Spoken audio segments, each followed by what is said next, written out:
Bonjour à tous, nouvelle petite vidéo d'autonomie.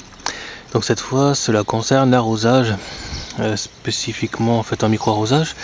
Et là donc en site isolé, c'est-à-dire sans EDF quoi. Donc ici on a la pompe, le tuyau qui passe dans la dalle. Donc ici j'ai mis un système de vanne parce que je compte refaire des forages à côté plus tard. Vu qu'on a des eaux qui sont différentes en fonction des niveaux. Donc je voudrais récupérer les autres pour voir ce que ça donne. Ici le tuyau descend, il y a le clapet qui est tout au fond qu'on voit pas forcément là. Et après on a du tuyau puis la crépine, voilà. Donc la crépine c'est ce genre de choses là. Donc voilà, donc tout au fond la crépine, ensuite on remonte, on a le clapet, ici on remonte dans la dalle et on va à la pompe. Donc à la base j'avais une pompe 1300 watts mais je l'ai changé parce que ça consommait trop. Et là je suis passé à une 600 watts. Voilà. Voilà, donc ça c'est la pompe qui nous sert à arroser et grâce à ça en fait on peut être non-stop, on peut arroser non-stop voilà, quand on a du soleil. Donc je vous montre ensuite l'installation d'arrosage, comment ça se passe. Donc ça c'est la sortie de pompe et puis ça va dans les tuyaux dans le sol et puis voilà, je vous montre ensuite. Donc ici on est du côté de la haie de fruitier. Donc là en fait ce qu'on a fait, j'ai repercé en bas ici des tuteurs qui vont me servir pour faire la haie, la palissade. Et donc j'ai tiré un petit fil ici et attaché du tuyau de diamètre 13 auquel je mets en fait des micro arroseurs comme ça. Voilà. Donc là on peut voir que j'ai l'arrivée d'eau en 25. Donc là j'ai creusé des tranchées un peu partout. Ensuite on a un raccord et puis un régulateur de pression parce qu'il faut limiter la pression dans ces tuyaux et dans les arroseurs qui risquent de sauter sinon. Voilà, un raccord ensuite pour convertir le diamètre. Et puis un T, donc ça j'ai des arrivées de 25 comme ça avec des régulateurs de pression un peu partout, histoire d'équilibrer la pression et le débit. Voilà, donc tout le long il y a des jets comme ça. Je vous montrerai tout à l'heure quand je mettrai l'arrosage. Là je vais vous montrer comment je mets ces petits arroseurs en fait. Donc ici on est derrière dans le coin potager. Vous pouvez voir j'ai fait la même chose, donc j'ai tiré les tuyaux partout en bas. Et j'ai mis du micro arroseur ici, voilà. Et donc bon, pour le moment je mets cela, après je convertirai peut-être, je remplacerai peut-être par d'autres, plus du goutte à goutte en étoile là. Je vais voir, pour le moment je vais tester comme ça. Et puis voilà, donc là c'est pareil, c'est du micro arrosage, comme dans tout le jardin, je vous montrerai le reste tout à l'heure. Donc à l'origine j'utilisais ça pour la partie du jardin principal, donc c'est un raccord simple. Hein. Et ensuite ici c'est une tuyère, donc ça se lève avec la pression, ça se lève et puis c'est une tuyère réglable, donc on peut tourner, en tournant ici on peut choisir l'angle d'arrosage qu'on veut. Voilà, donc ça je vire pour remplacer tout par du micro arrosage, donc ce sont des petits jets comme ça. Donc ceux-là c'est des 360 degrés. Il existe des 180 et du 90 que j'ai pris, bon pareil, donc ceux-là j'arrive à les avoir pas cher, à peu près 6 € les 100. Donc ça c'est vraiment pas cher sur eBay. Et on a la même version à 90 degrés et 180. Contrairement à cela par exemple qui était à 4 €, 360 degrés, mais c'est 4 € les 5. Ça c'est ce qu'on trouve en magasin, en grande surface, un peu partout. En France donc. Voilà, donc le tuyau c'est du tuyau comme ça, donc c'est du 13-16. Donc le but ce qu'il faut faire c'est le percer. Donc il y a les premiers outils qu'on utilisait, c'était ça à l'origine. Donc on met ça sur le tuyau, on tourne et puis voilà ça perce.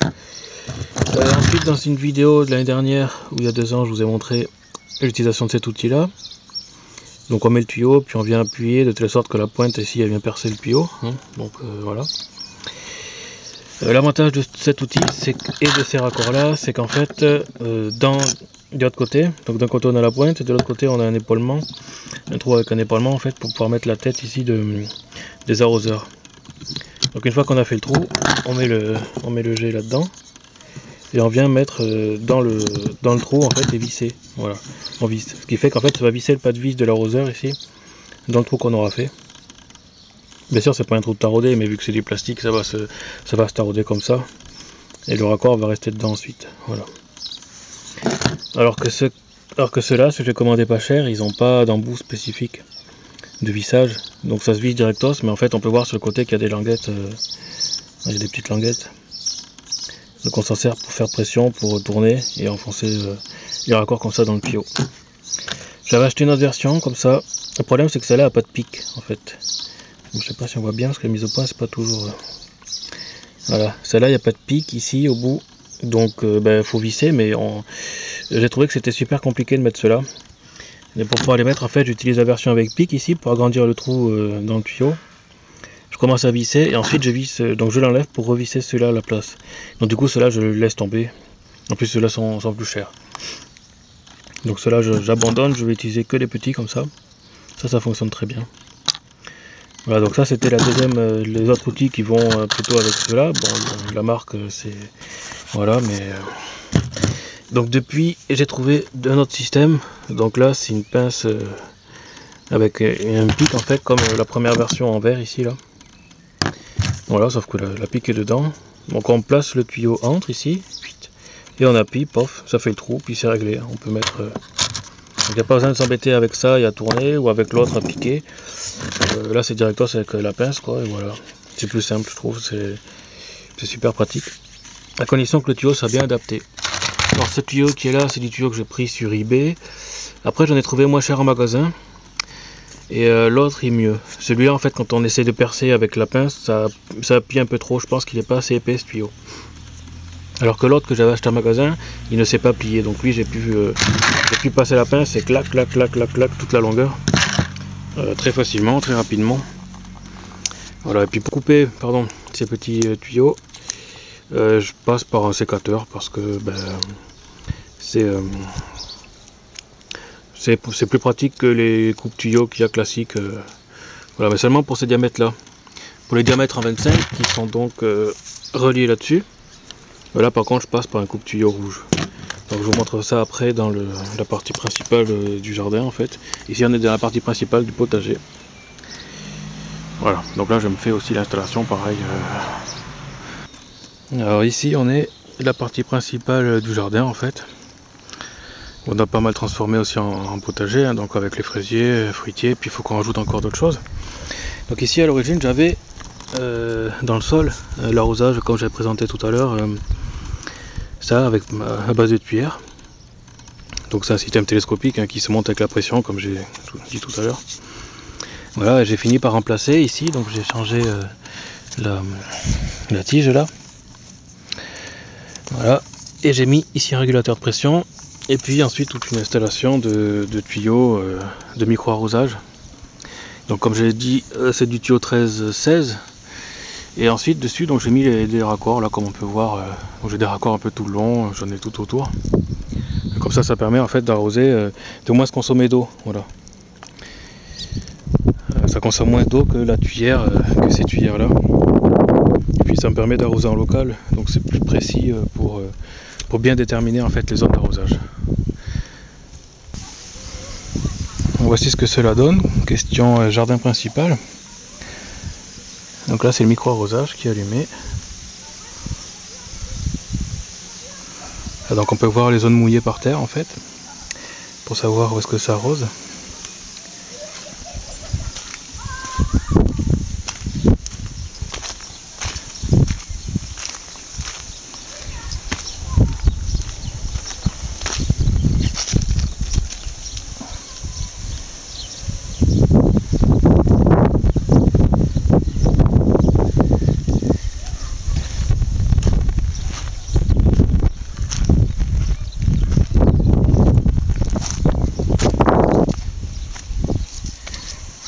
Voilà, ça c'est la bordure que je vous ai montré en début de vidéo. Tout se mouille bien. Bon là il y a beaucoup de vent donc c'est pas super, mais voilà. Ça arrose bien.